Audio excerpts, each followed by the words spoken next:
জি, আসসালামু আলাইকুম। ওয়ালাইকুম আসসালাম। আপনার নামটা একটু বলেন। আমার নাম আসিয়া বেগম। আসিয়া বেগম, বয়স কত আপনার? আনুমানিক 36 বছর 36 পাসপোর্টে বছর। দিয়ে আছে, এমনকি 40 বছর ধরে।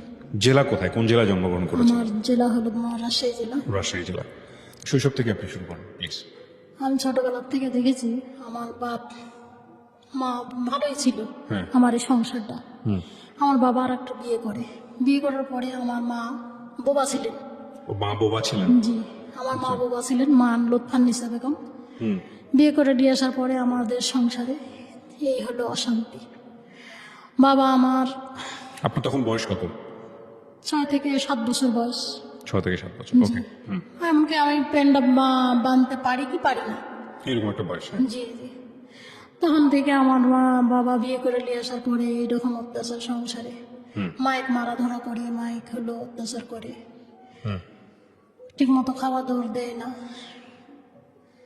রান্না করলে পরে আমার মাইক হলো কয় ভাই বোন ছিলেন আপনারা, আপনার মায়ের আমরা পেটে? তিন ভাই। আপনি সবার বড়? জি না, আমার বড় আরো ভাই বোন আছে। তারপর কি হয়েছে? মারধর করে, অত্যাচার করে, খাবার দেয় না ঠিক মতো। আমার মা অনেক কষ্ট করে করে থাকার জন্য চেষ্টা করেছে, তবু আমার বাবা হলো ওই স্বপ্নের কথা শুনে আমার বাবা মারে। আমার ভাই তখন কেস করে আমার বাবার নামে। কেস করার পরে আমার আপনার ভাই কেস করে, তখন আপনার বয়স কত? তো ওই তখন কেমন করেন যে এই আপনার ভাইয়ের বয়স কত তখন যখন কেস করেন উনি? ছোট ছিলেন, 14-15 বছর। 14-15 বছর বয়সে বাবার বিরুদ্ধে কেস করা যায় খুবই অত্যাচার করতেছিল। না? কিন্তু পুলিশ কেস নিল এই কেস? বাড়ির কাছেই হলো পুলিশের, মানে ভয় দেখানোর জন্য মাইকে এরকম অত্যাচার করে, ওকে। সেজন্য আর কি মা বাবাকে নিয়ে গেছিল থানাতে। তারপর? নিয়ে যাওয়ার পরে তখন আটকা রেখেছিল। তখন আমার ফুপুরা চাষিরা এসে বললো যে এই তোরা তো ছোট ছোট সালপাল, তোরা কিছু বুঝিস না, থানাতে এখন কমপ্লেন দিছিস, থানা থেকে পুলিশ এসে তোর বাপের ধরে নিয়ে গেছে, তোর বাপ যদি জেলে থাকে তাহলে তোরা কি খাবি? তোর বাপ যদি এখন আর একটা বিয়ে করে নিয়ে এসে, তোর বাপ তো এখন তোর মায়েকেও ছাড়বি না, একেও ছাড়বি না। তোর মায়ের যদি ভাত দিয়ে দেয় তাহলে পরে তোর একটা ভাত দিতে হবে। আমার বাবা ফুপুরাই কথা বলেছে, বলার পরে যা তোর বাপে ক্লিয়ার। তখন আমার আব্বা হলো নিয়ে এসছে, আমার ভাই যে আত্মীয় স্বজন যায়, আব্বা ছাড়া নিয়ে এসছে। নিয়ে আসার পরে আব্বা আমাদের সামনে এমন করে আমার মাইক মারিছে, এমন ভাবে যে মারে মানসিক। আমার মা খুবই ফর্সা ছিলেন, এই দিক দিয়ে লাঠি দিয়ে বাইরে আমার মায়ের ঘর থেকে বাইর করে দিয়েছে। বাইর করে দেওয়ার পরে তখন আমার মা হাউমাউ করে কান্দে, বাবা মানুষ কোথায় যাবি? নানির বাড়িতে, তো বাড়ির কাছে কৃষ্ণপুর, ওখানে মামা নানার খবর দিল, দিয়ে মামা নানারা আসে নিতে, আমার মা যায় না। আমার বুকে করে নিয়ে আমার মা কান্নাকাটি করে যে আমি যাবো না, আমার এতদিনের সংসার সবকিছু ধরে আর দেখা দেয়, এগুলো আমার বুকে থাবা দেয় আর বলে যে এগুলো সবকিছু আমার, এগুলো থেকে আমি যাবো না। এরকম ভাবে আমার মা অনেক কান্নাকাটি করে। ওই বয়সে আপনি ভাষাটা বুঝতেন আপনার মায়ের? আমার মায়ের ইশারা ভাষাটা আমরা বুঝতেন, সবাই বুঝতেন, গোসল করা সবাই এগুলো আমরা বুঝতেন। বুঝতেন। ওকে। আমার মায়ের গরম করে লিয়ে গেল, লিয়ে যায় আমার মায়ের শিকল দিয়ে বেঁধে রাখছে আমার নানিরা। মায়ের শিকল দিয়ে বেঁধে রেখে আমার মামারা অনেক মারছে। আমার ভাই বোন বসে কান্দেছে, আমরা সবাই মিলে আমরা আমার নানি বাড়ি চলে গেছি। 3-4 দিন থাকার পরে মামা নানিরা বলেছে যে এতগুলো মানসিক খাতে দিতে পারবো না, এই কষ্টের সময় কি করে আমি খাতে দেব? তোর ভাই মানে গিয়ে রমজান তুই তোর বাপের বাড়ি চলে যা, আমার বেটি আমার কাছে থাক। তাই বলে আমার নিয়ে আমার ভাইয়েরা চলে আসছে। আসার পরে এই তো মায়ের নিয়ে অশান্তি চলল, আমার নিয়ে শুরু হলো অশান্তি। বাপ নাইট গার্ডে চাকরি করে, মাদ্রাসা পড়ালেখা করে, আমার সাথে করে মাদ্রাসা নিয়ে আসে। যখন আব্বা সাথে করে নিয়ে যায় তখন আমরা যেতে পারি মাদ্রাসা, তাছাড়া আমরা যেতে পারি না, আমার সৎমা যেতে দেয় না। তার একটা মেয়ে হয়েছে, কোলে করে নিয়ে রাখ, বাচ্চা গরু আছে, গরু জেনে ঘাস কাট, খড়ি কুড়া, গোবর কুড়া নিয়ে এরকম ভাবে নানা রকম ভাবে অত্যাচার শুরু করলো। আমরা এরকম দিনের পর দিন এই একই রকম অত্যাচার সহ্য করে যাই। শীতের মধ্যে গোবর কুড়ায় নিয়ে, খড়ি কুড়ায় নিয়ে নিয়ে আসলে তোরা ভাত পাবি, তাছাড়া তোরা ভাত পাবি না। ফুপুরিক যাই করলে পারে কয় যে আর ঝগড়া করে বাড়ির মারামারি করতে পারবো না, তোর বাবা অশান্তি করার জন্য নিয়ে এসছি, যখন খিদা লাগবে তখন আমার বাড়িতে এসে খাইয়া যাস। এই কথা বলে ফুপুরা থাকলো। কিন্তু আমার কাজ হলো স্কুল যাওয়া বন্ধ, আমার খালবাটি মাজা লাগবে, আমার গরুর গোবর তোলা লাগবে, গরুর গোবর কুড়ানি লাগবে, আমার এরম ভাবেই চলা লাগবে। ফুপুরা কয় যে এই তো একটা মূর্খ মেয়ে বিয়ে করে নিয়ে এসে, এর আগে বাবা মেয়ে বিয়ে করে নিয়ে আসিস, সালফলগুলো জীবন নষ্ট। এখন একটা মূর্খ মেয়ে বিয়ে করে নিয়ে এসে সালফলগুলোকে স্কুলে দিস না, এই সালফলগুলো ভবিষ্যৎ কি হবে তোর? কিসের জানে সালফলকে স্কুলে দিস না? কারণ কয় যে ওরা যদি না যায় তা আমি কি ওদের পিছনে ঘুরবো না আমার কর্মর দাম দাঁত ঘুরবো? আমার আব্বা এগুলো কথা বলে, বলার পরে আমার সৎ মাইক বললো যে ওরাকে স্কুলে পাঠাবো। স্কুলে পাঠায় তো দেয় না, যে স্কুল যাবি না তুই, তোরা কেউ স্কুল যেতে পারবো না, তোরা এখানে থাকবি, কাজকাম করবি, আমার সাওয়ালেক টুলে কেড়ে নিয়ে সবসময় থাকবি। সাওয়ালেক মাঠে বসাতে দেয় না, সবসময় বগলে কেড়ে নিয়ে ঘোরা লাগে, না ঘুরলে পারে এমন মারা মারে আর এমন অত্যাচার করে। তখন এরম হবে, মানুষের বাড়িতে কয়দিন খাওয়া যায়? আমরা তখনকার মানুষের বাড়ি কাজে লেগে গেলেন, মানুষের বাড়িতে কাজ করে খেতে লাগলেন। আপনাদের সবাই কাজে দিয়ে দিল? আমার বড় বোন কাজে চলে গেল, আমার বাপের চাচাতো ভাই আছে, ওরা বড় লোক, ওরা বাড়ি চলে গেল। আমি আমার চাচার বাড়িতে আর একটা চাচার আছে, চাচাতো ভাই আছে, ওর বাড়ির কাজে চলে গেল। একটা ছোট বোন থাকলো, সেই ছোট বোনটা আব্বার কাছে রাখে। মেজো ভাই চলে গেল কোথায়, মেজো ভাইয়ের আর কোনো খোঁজ খবর নাই। বড় ভাই বগুড়া ভর্তি করে দিয়েছিল স্কুলে লেখাপড়া শেখানোর জন্য, সেখানে বড় ভাই চলে গেল। আমরা যার যার মনে তার শেষে চলে গেল, উঠে গেল স্বপ্নের মুখের সামনে থেকে। এই আমাদের মানুষের বাড়ির কাজ করি, খাই। বাড়ির যদি আসি, বাড়ির কাছে চাচার বাড়ি, বাড়ির যদি আসি, বাড়িতে এসে কিসের জন্য? যেখানে থাকিস, যেখানে খাস, যেখানে কাজ করিস সেখানে থাকার জায়গা নাই, ওরা থাকার জায়গা দিতে পারে না, বাড়িতে আসবো না। আর বাড়ি যদি আসতে হয়, বকরি আছে, বরকি চড়াবো, গরুর ঘাস কাটবো, গরুর ঘাস কাটতে যদি যাই, গরুর ঘাস কাটতে গেলে পরে চাষির বাড়ি তার বলে যে তোর মায়ের গরুর ঘাস কাটতে যাস, আবার এখানে আসছিস কিছু জানে, তোর মায়ের কাছে থাকবি, মায়ের গরুর ঘাস কাটিস আর আমার এখানে খাবি। তা আমার এখানে থাকতে হলে একভাবে থাকতে হবে, তোর মায়ের গরুর ঘাসও কাটতে পারবো না, গরুও চালাতে পারবো না, ভর্তিও চালাতে পারবো না, আমার এখানে একভাবে থাকা লাগবে। তখন কি করবো? ওই চাষির ওখানেই থাকি, রাত্রে এসে বাড়িতে ঘুমাই, দুপুরবেলা চাষির ওখানে একবারে খাইয়ে দেয়, বিকালবেলা চলে আসি, আসে বাড়ি ঘুমাই, ঘুমানোর পর সকালবেলা আবার উঠে চলে যাই। এরমভাবেই আমার জীবন চলছে। চলতে চলতে বড় হলে দেখে শুনে বিয়ে দিল, বিয়ে দেওয়ার পরে এরকম কষ্ট। বিয়ে দিল চাষিটা মিলে, সবাই মিলে সাহায্য তুলে 7,000 টাকা যৌতুক, কানে চাইরানি সোনার জিনিস চাইছিল শ্বশুর বাড়ির থেকে। আপনার যখন বিয়ে হয় তখন আপনার বয়স কত? তখন আমার বয়স হলো 15 থেকে 14 বছর বয়স। আচ্ছা। বড় বোনাকে ওরকম ইতিমধ্যে বিয়ে দিয়ে দিছে। বাবা দেখে আসলো, আমার চাচাতো ভাই, ফুফাতো ভাই যায় দেখে আসলো, দেখে এসে বললো যে 10 বিঘা সম্পত্তি আছে, আর কিছু না হোক তো ভাত খাই দিয়ে বেলা বাঁচতে পারবি, ওখানেই দিয়া ভালো। বিয়ে দিয়ে দিল। যেদিনকে বিয়ে হয়ে গেলাম সেদিন আমার শাশুড়ির অত্যাচার, প্রথম দিনই অত্যাচার প্রথম দিনই অত্যাচার। কি অত্যাচার কান করেছে? কান দেখতেছে, যে কানে দেখি কি দিছে, আচ্ছা। কি মানে জিনিস নিয়ে এসছে দেখি, তাই কয়ে আমার শাশুড়ি সব কিছু দেখতেছে, কান দেখতেছে, হাত দেখতেছে, গুলো দেখতেছে, মানে গোল্ডের কিছু দিয়েছে কিনা? গোল্ডের কিছু দিছে নাকি, সব কিছু দেখতেছে। যে কানে টিয়ারি করে জিনিস দিয়ে দিয়ে সাজায় দিয়ে পাঠায় দিছে।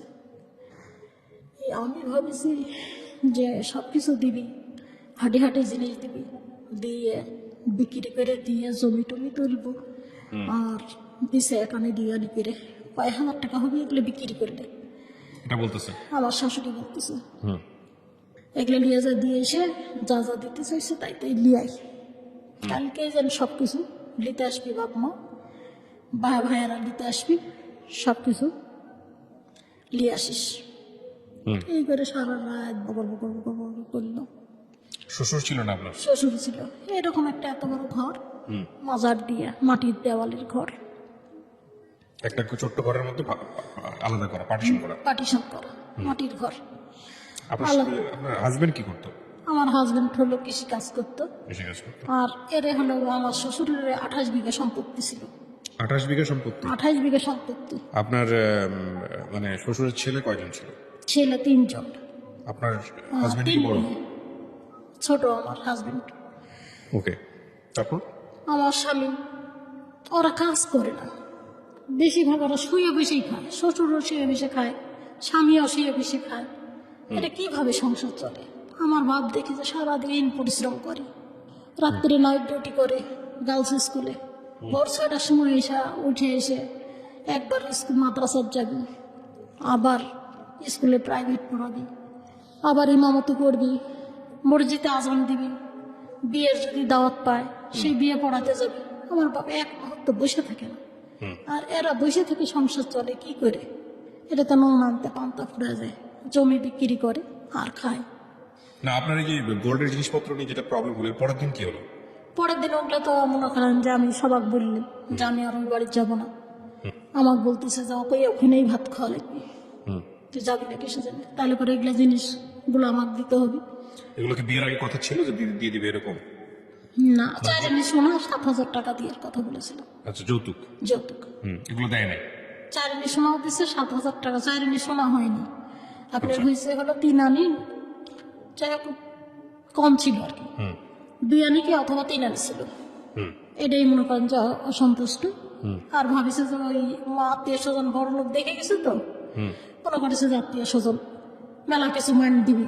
আচ্ছা, কিন্তু ওই 7,000 টাকাই মনে করেন যে আত্মীয় স্বজন জোগাড় করে দিয়ে বিয়ে দিচ্ছে। জি, বুঝতে পেরেছি। তারপর?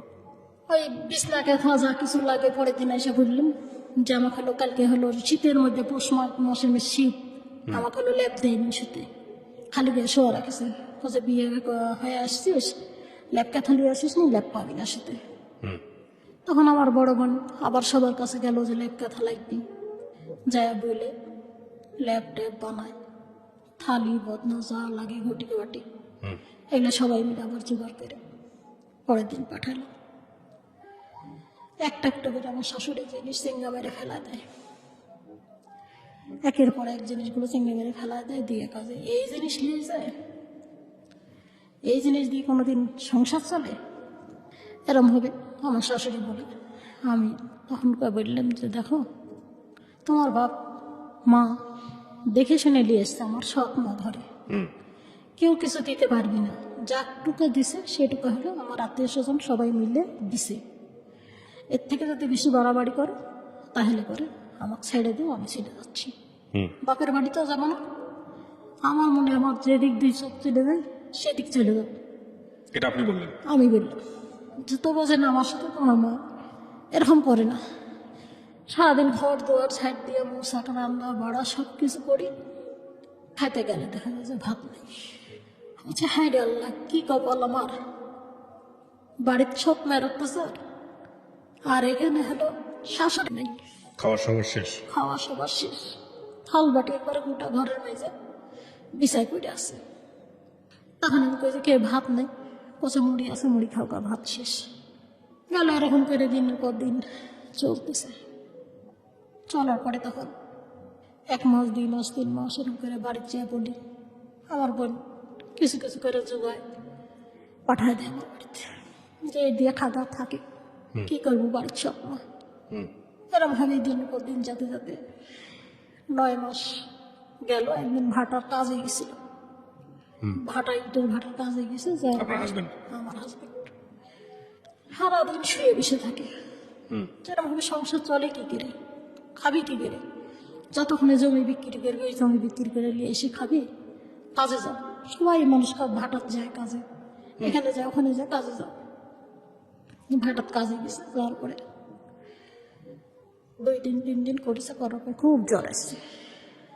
জ্বর এসে বাড়ি চলে এসছে। বাড়িতে এসে 2 দিন 3 দিন থাকলো, থাকার পরে কয় যে আমি হাঁটতে পারছি না, পায়ের গিটার মধ্যে যন্ত্রণা করতেছে, আমি হাঁটতে পারতেছি না, আমার কি হইল রে? এরকম করে মনে করেন যে হাও মাও করে কাম দে, হাও মাও করে কাম দে। এদিকে আমার কিচ্ছু করণীয় নাই, কি করবো? আমার শাশুড়ি বলে যে কি এরা চিকিৎসা করেন না, কোথায় কি চিকিৎসা করবো, কবিরাজ নিয়ে এসে লাগা দিল। কোথায় তুই করেছিস আমার বেটাকে মারার জন্য, তুই পঙ্গু করছিস। কবিরাজ লাগাই দিল, দিয়ে কি করে মা বলে বলে ঝাড়তেছে সব। মনে করেন যে যেরকম খারাপ ভাষাগুলো কয়, বুঝতে পেরেছি। ওগুলো কয়ে ঝাড়তেছে নিম পাতা দিয়ে দিয়ে। তখন আমি বললাম যে এগুলো আবার কি ঝাড়া, এগুলা খারাপ ভাষা কয়ে কয়ে ঝাড়তেছে, এগুলি কোনোদিন ভালো হয়? ওর শরীর দুর্বল, ওর ক্যালসিয়াম অভাব, ডাক্তার দেখালি তো? ডাক্তার দেখাবি। কত ডাক্তার দেখাও, তোর বাপের বাড়ি থেকে টাকা নিয়ে এসে ডাক্তার দেখা, আর না ছাড়া তোর বাপের বাড়িতে নিয়ে যা। তখন আমার বোনে 5 দিনকার মাথায় খবর দিলেন। আমার বোন আসলো, এসে একটা ভ্যান রিজার্ভ করলো। এই ভ্যান ঠেলে নিয়ে গেলাম। গ্রাম অঞ্চল তো, অনেক বালু, বাদামের ক্ষেত, বাদামের ক্ষেতের মধ্যে দিয়ে ভ্যান ঠেলে নিয়ে আমার বাপের বাড়িতে নিয়ে এসে ডাক্তারে দেখালাম। দেখানোর পরে ওই শুধু একটা ফাইল দিল, ক্যালসিয়ামের 90 টাকা দাম। ওই ফাইল দিল, আর হলো কয়েকটা ওষুধের পাতা দিল, দিয়ে আল্লাহ দিলে খাওয়ার পরে কাজ আমার অনেকটা বেদনা কমে গেছে। আর আকন্দর পাতা দিয়ে সেক দিয়ে একভাবে মালিশ করি। এদিকে আমারে তো আর আমার বাপ তো আমারে খেতে দেয় না, ওই যে পঙ্গু মানসিক নিয়ে এসছি।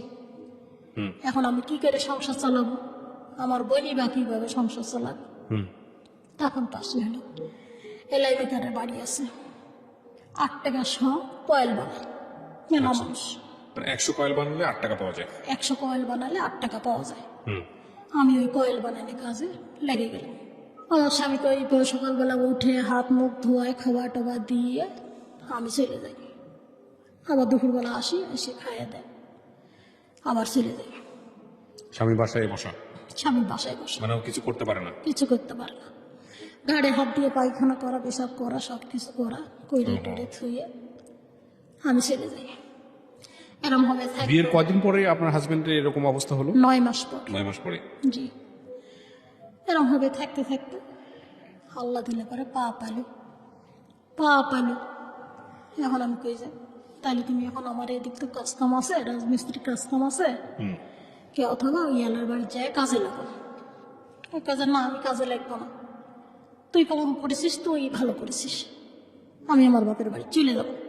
তাহলে বাপের বাড়ি চলে যাবে, এখানে তো যদি আবার যদি হয় ওখানে যায় কাদা পানির মধ্যে কাজ করবে, একদিন কাজ আছে 10 দিন নাই, ওই ভাটার যায় দূরে যায় কাজ করো, আর এখানে যদি রাজমিস্ত্রি কাজ করো তাহলে পরে সংসার চলবি ভালো।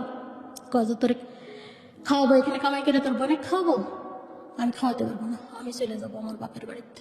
কারণ আবার বুকসা বাক্সি বেঁধে নিয়ে চলে গেল আমার বাপের বাড়িতে। বাপের বাড়িতে যায় কোনো কাজ নেই, এক হলো মাটি কাটা কাজ। এই মাটি কাটা কাজ করে, গম পায় 5 কেজি করে, সারাদিনে যায় কাজ করে 5 কেজি করে, 2 দিন কাজ করলে 5 কেজি করে গম পায়। সেই গম ভাঙ্গায় তখন তাই ময়দা। 5-6 জন মানুষ, আমার শাশুড়ি, শ্বশুর, শাশুড়ির একটা মেয়ে, আমরা 2 জন, এই 5 জন মানুষ রুটি খেয়ে থাকা। আর অন্য কোনো বাজার নেই, কোনো তরি তরকারি নেই, কিছু নাই। নগদ টাকা হলে পরে বাজার টাজার করে নিয়ে আসতে পারে, ওই খাইয়ে দিয়ে থাকি। আমার কাজটা এদিক বন্ধ হয়ে গেল, এলাই মেকারের বাড়ি কাজ। আমি কাজটা করতেছিলাম, দিন যদি আমি 300 কয়েল বানাই, 3 আসতে 24 টাকা। এই কাজটা বন্ধ হয়ে গেল। 2 দিন যেতে না যেতে, 2 মাস যেতে না যেতে, তখন মনে করেন যে আবার কাজে পায়ে ব্যথা করতেছে। আচ্ছা, পায়ে ব্যথা করতেছে, আমি তো কাজ করতে পারতেছি না, ভালো কথা কাজ করতে পারতেছি না। তোমার মনে তুমি থাকো, তোমার মা বাপ নিয়ে তুমি থাকো, আমার মনে আমি চলে যাবো। এতে মধ্যে মনে করেন যে আমার পেটে বাচ্চা, আমার বাপের বাড়িতে আমি চলে যাবো, তোমার মনে তুমি থাকো। এরম ভাবে আমি থাকতে পারবো না। একজন মানুষ কাম করবে, 5 জন মানুষ খাবি, তোমার বাপ জোয়ান তাগড়া বাপ, সে যদি কাজ করে তাহলে পরে সংসারটা সচ্ছল হয়। 2 জন মানে কাজ করতে কি তাহলে ওদের পরিবারে আমার শ্বশুর হলো একটাই অভ্যাস ছিল, যে বললাম না যে 28 বিঘা সম্পত্তি, একটু করে জমি বিক্রি করতো আর ওটা ভেঙে ভেঙে খাইতো। বিক্রি করে আর খাই, সবাই মিলে তাই করতো। সবাই মিলে তাই করে। ওকে, আমি এরকম ভাবে থাকতে পারবো না, আমি চলে যাবো আমার বাপের বাড়িতে। আমি ওই চলে আসলাম আমার বাপের বাড়িতে। আইসে আমি ওই এলেমেকার বাড়িতে আবার গেলাম কাজে। আর এলেমেকার কয় কি, ধর তোরা 10 দিন এখানে থাকিস, 5 দিন আবার ওখানে যা থাকিস, আর কাজে লিব না, যা ভাগ, কাজে লিব না। আমি বললাম দেখেন ভাই, কাজে নেন, আমার তো চলা লাগবে। কয়ে বইলে আমি ওখানে আবার কাজে লাগলাম। তখন দেখছি 5 দিন না যেতে আমার স্বামী আবার ফিরে এসে তখন তো বলছে যে তুমি কাজে লাগিস, তাহলে আমিও কি কাজ করবো, রাজমিস্ত্রি কাজে যাও। আর নাসারা এলাই ভাইয়ের বাড়িতে যে প্লাস্টিকের ছোট ছোট ফ্যানগুলো আছে না, ওই পাখাগুলো বানায়, ওইটা বানাতে থাকো।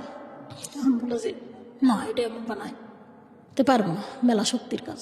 আমি বললাম যে মাটি কাটার থেকে শক্তি, মেশিন টাইনে কাজ করবি, দাঁড়ায় থেকে নাই, রোদ নাই, বৃষ্টি না, মাথা ধরে বোঝাটা না, দাঁড়ায় থেকে থেকে কাজ করো, দেখো একদিন 2 দিন শিখতে শিখতে একদিন শিখে যাবে।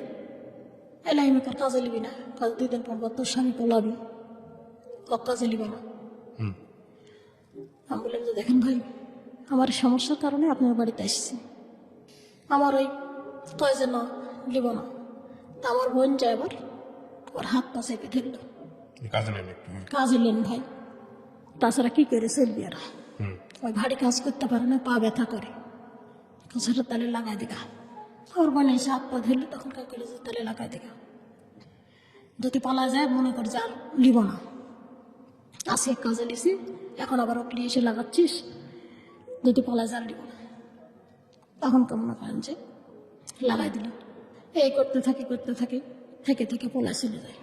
2 মাস 4 মাস থাকে, পোলা চলে যায়। কাজে তুই এখানে চলে আয়, তারপরে ভাত দেব, নাচার ছেড়ে দেবো। নাচার আমার মা বাবা বিয়ে ঠিক করেছে, আমি বিয়ে করবো। তখন আবার আমার বোন ভয় করে যে যা, আমি কাছে যাবো না, তুই যা। এরকম ভাবে আমার বোনের সাথে তর্ক তৈরি হয়, তুই যা, আমি ওর সাথে যাবো না। ওই বাড়িতে আমার কি এখানে 324 টাকা যদি কাজ করি, আমি যদি 100 চাল কিনি আর বাকি টাকা দিয়ে যদি বাজার করি, আমার দিব্যি চলে যাবে দিন। আমি ওখানে যাবো না, ওই থাকো করবো আপনার বাড়িতে কয়েকদিন থেকে, তারপরে এমনি আসবি।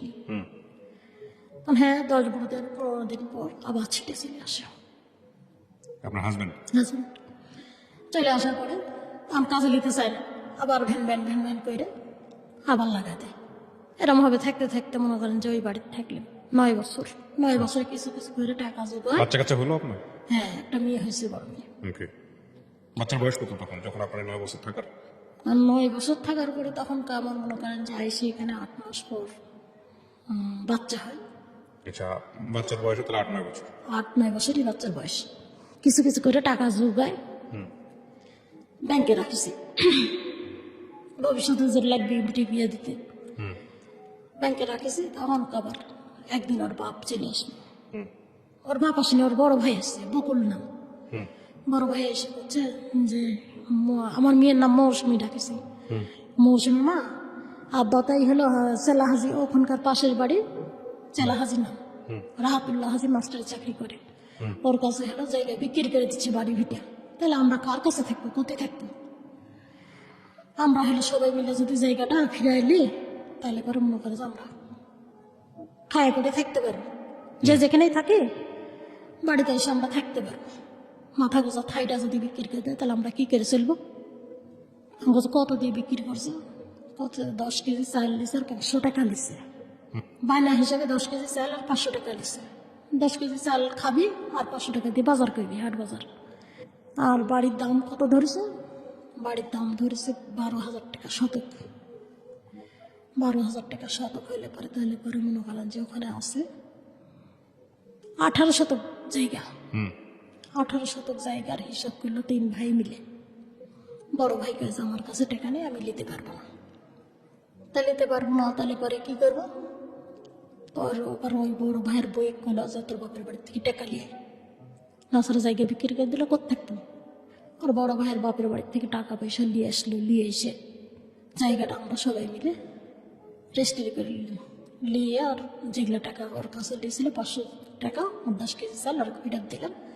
আর এই আমার শ্বশুরকে এই টাকাগুলো দিলাম, দিয়ে ওই তো মনে করেন যে খেতে লাগলো। আমার এমন আমরা কাজ কাম করি, চলি, আর তখন তো থাকলো, খেতে চললো। তখন আমার স্বামী কি নিয়ে আম নিয়ে গন্ডগোল হলো। আমার শ্বশুর বাড়ি।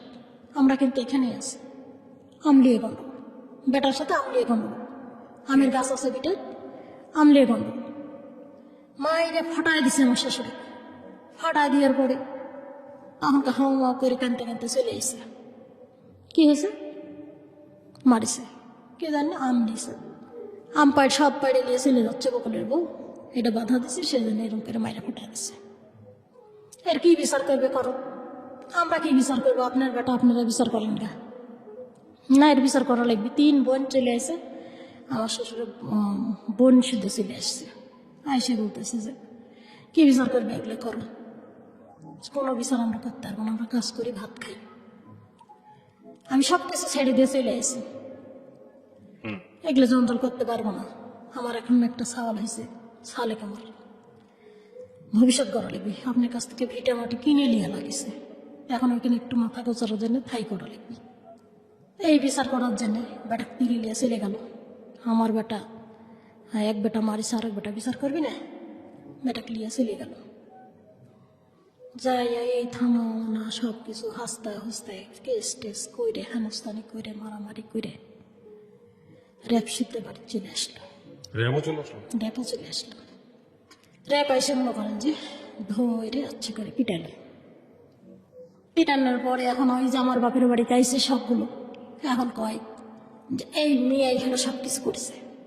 র্যাপ এসে মারলো, তোর এই কথাতে আসলো, তোরা আমার দোষারোপ করিস কিসের জন্যে? আমি তো সব কিছু ছেড়ে দিয়ে চলেই গেছি।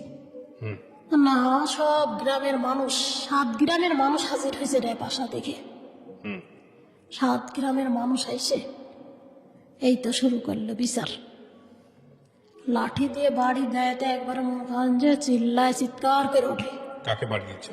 আমার ভাসুরি, বকুল যেটা, ওই ভাসুরি বাড়ি দিচ্ছে।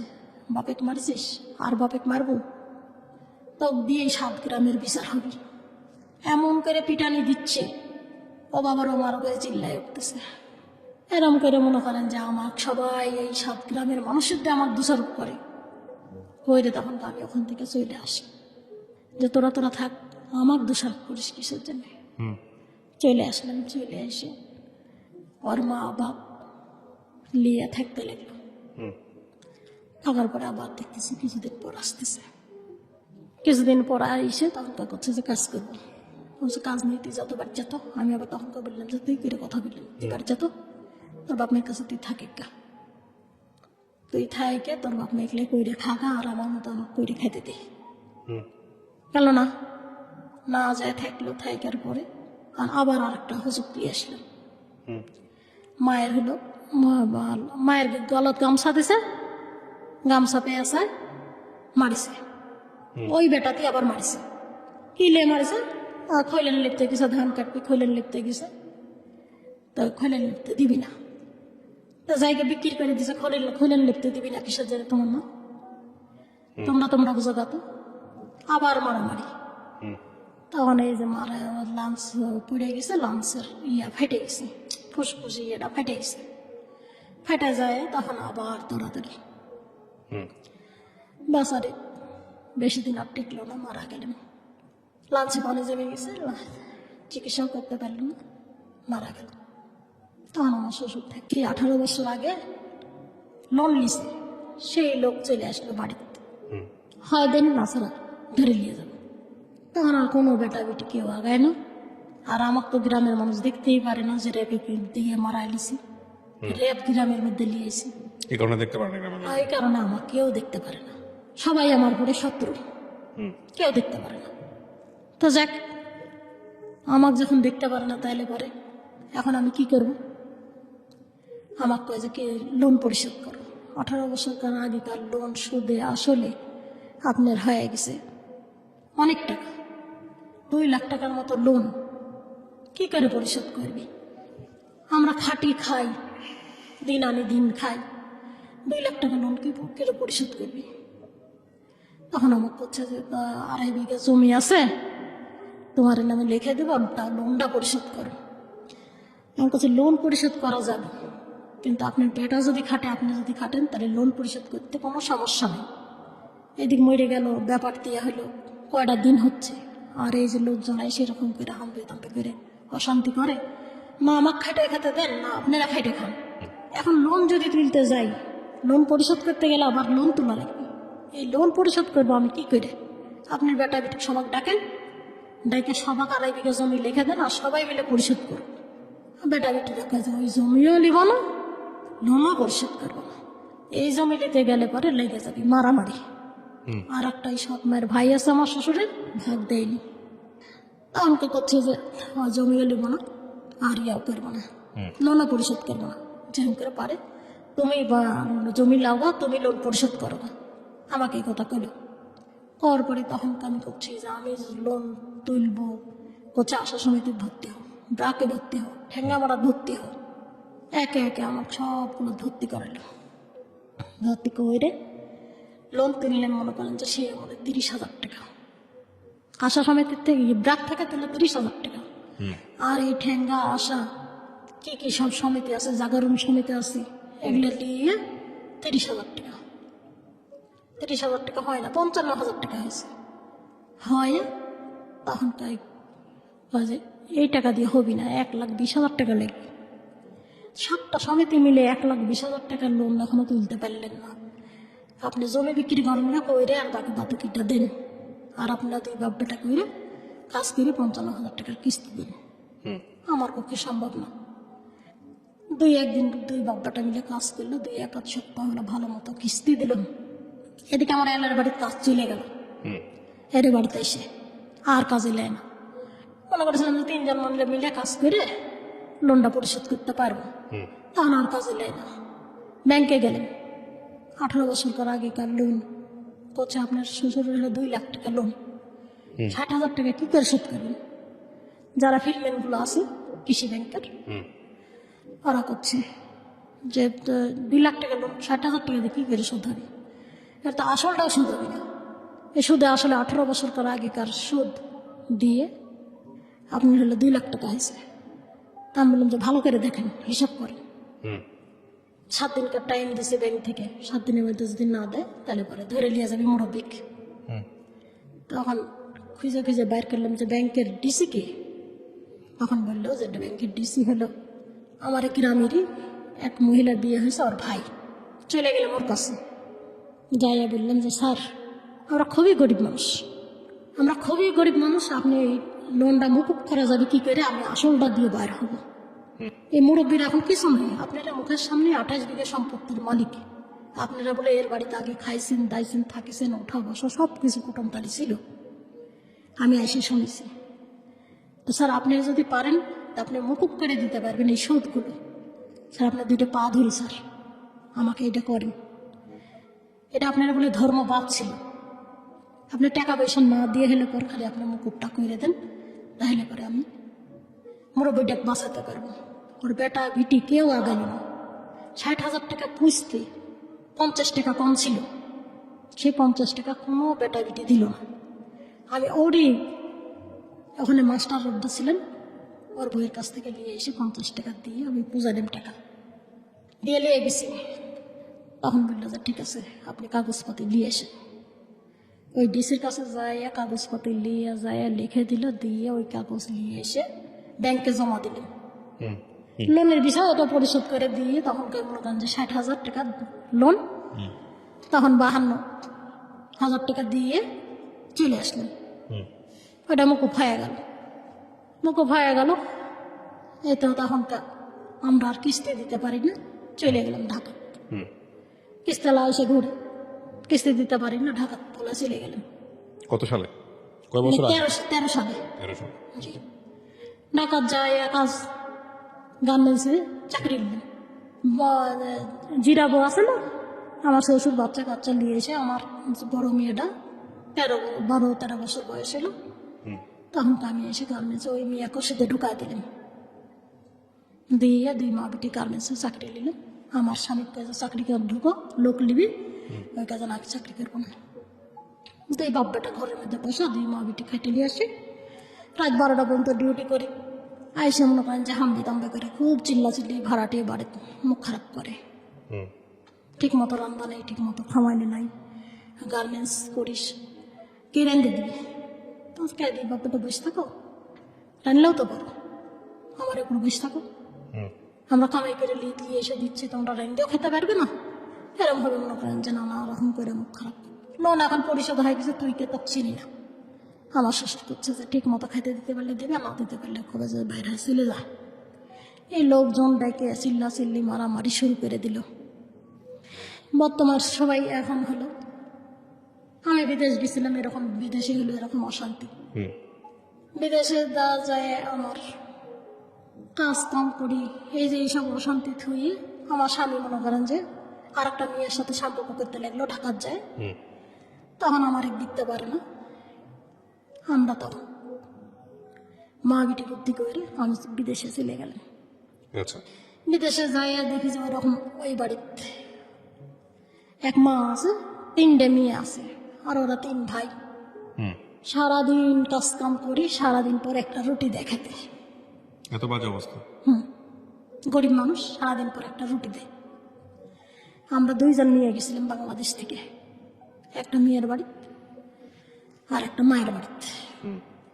3-4 বাড়িতে কাজ করালে, এই বোনের বাড়িতে ওই বোনের বাড়িতে কাজ করালে নিয়ে 1000 টাকা দিত, সারাদিন একটা রুটি। এই করে থাকলেন। বাড়িতে হলো কথা বলা লাগবে, আমার বাড়িতে কথা বলতে দেয় না, না বাড়িতে কথা বলতে পারবো না। থাকতে থাকতে মনে করেন যে 11 মাস থাকলাম, আর একটা বাঙালি আসলো। এই আমার সাথে যে বাঙালি গেছে, ওই বাঙালি পলায় গেল। পলায় যাওয়ার পরে তখন আমাকে ওই বাড়ির সহকারে কাজ করা লাগে। এত কমপ্লেন দিই, কিছুই হয় না, কিছুই হয় না, কোনো বিচারও নাই, কোনো আইনও নাই।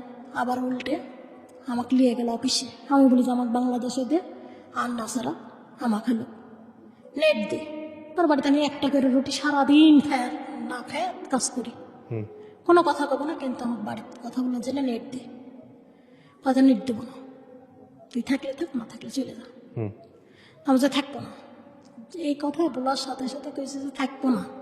আগের দিন কইছি, পরের দিন আমার টিকিট কেটে পাঠাই দিছে। আচ্ছা, পাঠাই দিছে, তখন আমি চলে আসছি। এর মধ্যে মনে করেন যে ওই যে কাজ করবো না, কাজ করবো না কইছি, অফিসে নিয়ে গেছে, নিয়ে যাই বেটা দেখাই দিয়ে আমাকে বেটা মারিছে। অফিসের বেটা, ওই আরবি বেটা আমাকে মারিছে। মারার পরে আইসে কয়েকদিন থাকেছে, থেকে আমাকে কইছে যে আমাকে দেশে পাঠাই দে। দেশে আইসে আবার মনে করেন যে নতুন করে পাসপোর্ট করে মদিনাত গেলেন। মদিনাত যায়, এই বাড়িটা এত ভালো, খাওয়া দাওয়া কোনো কিছুর অভাব নেই। ওই যে আমি তখন জিজ্ঞাসা করলাম, আমার 3 মাস হয়েছে, জিজ্ঞাসা করলো যে কে রে তার বাড়িতে কে কে আছে। আমি বললাম যে আমার স্বামী কাজকাম করতে পারে না, আমি বিদেশ আইছি, আর আমার বাড়িতে হলো ভাঙ্গা একটা বাড়ি আছে। আমি এবার ছবি দেখালাম যে এই ভাঙ্গা বাড়িটা আছে, আমার চলাফেরা বড় বিপদ। তখন ওরা মনে হয় কিছু করলো নাকি অনুদান দেওয়ার জন্য, বলে যে সবর কর, তোর বাড়ি হবে বাড়িতে। আমি আর এটা জানি না, আমার মোবাইল নিয়ে কি করেছে ওরাই ভালো জানে। আমি কাজকাম করি, খাই দাই থাকি।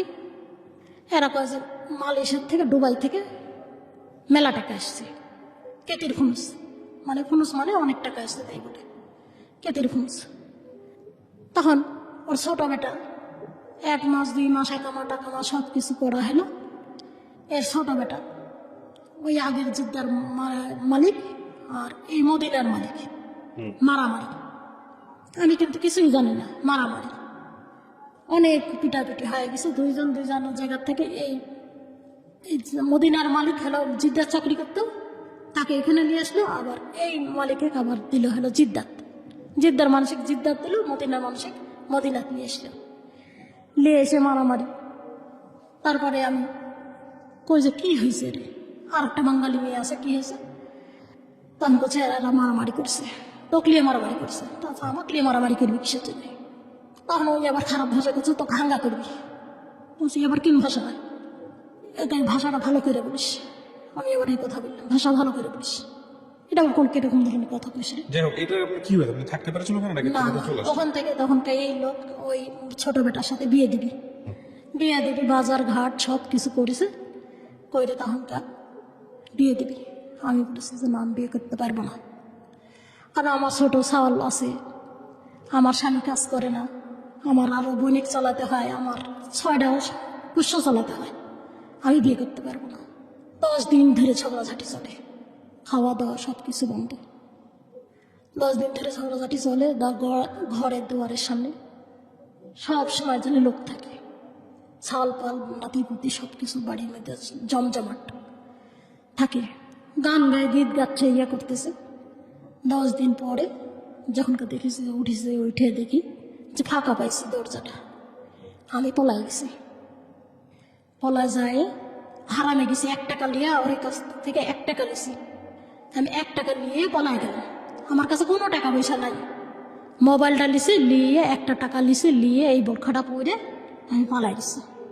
স্যান্ডেলও নেই। আমি একটু ছোট করে যদি জানি, আপনি দেশের বাইরে গিয়েছিলেন কত সালে? দেশের বাইরে গেছি আমি 17 সালে। রিটার্ন আসছেন কত সালে? কতদিন ছিলেন ওখানে? 17, 18, 19, 20, 21। এই 3 বছর থেকে দেশে কিছু করতে পেরেছেন? 3 বছর থেকে খালি ওই রাইস মেশিন করেছি। করে আমি ব্যবসা শুরু করেছিলাম। সেই ব্যবসাটা পুলিশবাদী কেস হচ্ছে, কেন করতে দেয় না। কয় যাওয়া বইটা ক্রিম ঘরে, এটা মানুষের ফ্রেশ নষ্ট হয়ে যায়। ও আচ্ছা আচ্ছা। 2 দিন পর পর সাংবাদিক আসে, 2 দিন পর পর পুলিশ আসে। তো আপনি ক্রিমের ব্যবসায় গেলেন কেন? আমি ক্রিমের ব্যবসা করি না, কুইটেটা বানাই। কৌটা বানাইতেন জি, আপনি? জি। তো কৌটার ব্যবসা করতেন, এই কৌটার ব্যবসা কারণ আপনার বন্ধ করে দিয়েছে। কোটার ব্যবসাটা বন্ধ করে দিছে। এখন আমার একেবারেই চলা বলতে বড় বিপদ। 3-4 মাস হলো বড় মেয়ে তুলিছে, 60,000 টাকা লোন তুলিছে। আপনার সংসার, আপনার কে কে আছে সংসারে এখন? সংসারে 2টা মেয়ে আছে, হুম। আর 2টা নাতি আছে, আর আমার স্বামী, আমি। স্বামী? আমি এই তো হলো আমার জীবনের গল্প, এরকম ভাবেই চলতেছে। এখন আমার চলার মতো একেবারেই নির্বোধ অবস্থা। প্রিয় দর্শক এবং শ্রোতা, কিছু কিছু গল্প থাকে আসলে যেটার কোনো উপসংহার থাকে না। প্রথম কথা হচ্ছে এটা যে পুরো জীবন জুড়েই কষ্ট। আপনার স্বামী কি কোনো কিছু করে বর্তমানে? কিচ্ছু করে না, কিচ্ছু করে না। একেবারে বসে। তো এত বছর ধরে যে ভদ্রলোক কিছু করলো না, তার সঙ্গে সংসার করলেন কেন? ওই যে 2টা মেয়ে আছে, আমরা সব মেয়ের কাছে মানুষ হয়েছি। আমার মেয়ের 2টা এখন যদি আমি ছেড়ে দিব, আমি স্বামী পাবো, আর আমার মেয়ে 2টা মা পাবি না।